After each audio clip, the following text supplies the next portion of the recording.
Get ready to raise the dead. On this edition, we're resurrecting Interface, Andy Anderson's 1984 student film about the potential for a computer network to reach out and kill someone. Interface is less about the computers and focuses instead on a network of skilled hackers corrupted by power and information. Operating under pseudonyms and elaborate disguises, rogue computer science students play a game in which they use their skills to identify criminal elements within the community. They then score points by tracking down individuals and tagging them with white paint. Things turn deadly during a drug deal when the paint draws gunfire and 5 dealers are left dead. When debating this turn of events, hacker Manborn views it as inspiration, demanding that they kill off evildoers. Others are understandably reluctant, but Lord Zardon leaves that decision to the infinite logic of their master process, which ultimately approves the extreme course of action. The resulting slasher-style hits are fairly inventive.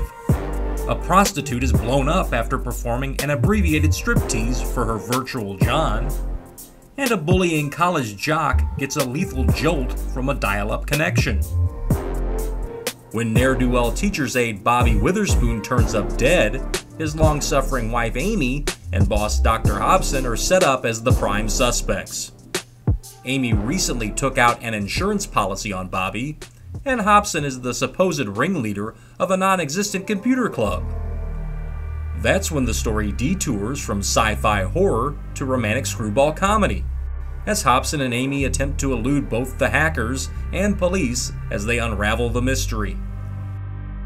John Davies stars as Hobson, the befuddled professor who repeatedly finds a laser-sighted target on his back. He uncovers Bobby's gaming program and attempts to crack the encryption, but the hackers block and track him to neutralize the perceived threat. Known for playing CC Babcock on The Nanny, Lauren Lane co-stars as Amy in her first role.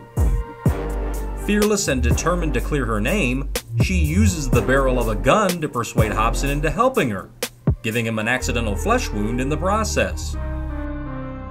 Matthew Sachs appears as Boley, the grizzled detective who repeatedly catches and interrogates Hobson in increasingly outrageous situations, like when Hobson returns home in a towel after a car chase and shootout with the masked hackers. Veteran actor Lou Diamond Phillips also appears as Punk Number 1, the first victim, in his feature film debut.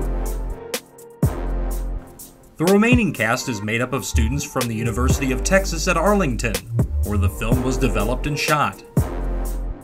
The twists, turns, and comedic punchlines culminate with Hobson and Amy facing down the hackers in their secret control room. They put Hobson on trial with the master process as judge and jury. What's the verdict? You'll have to track down Interface to find out. That might be a task worthy of some hacking, as the film is currently out of print and unavailable for legitimate streaming. There are some DVD-R products commercially available, but those often contain the French dub, so unless you're fluent, you'll need to search elsewhere for a copy. Vestron gave the Filmworks production its initial VHS run in 1985, which Avid Home Entertainment re-released in 1991. Interface, however, has never received a legitimate digital release. While it features dated tech and the conclusion is rather anticlimactic, Interface delivers a nostalgic thrill ride with good performances, decent gags, and haunting imagery, one deserving of availability in a modern format. If nothing else, it's notable for featuring both Lane and Phillips in their debuts. Of course, that's just one unverified assessment. But is Interface really worth your time? For the answer, you'll have to ask your own master process. Like these films? Be sure to subscribe to be notified about future episodes.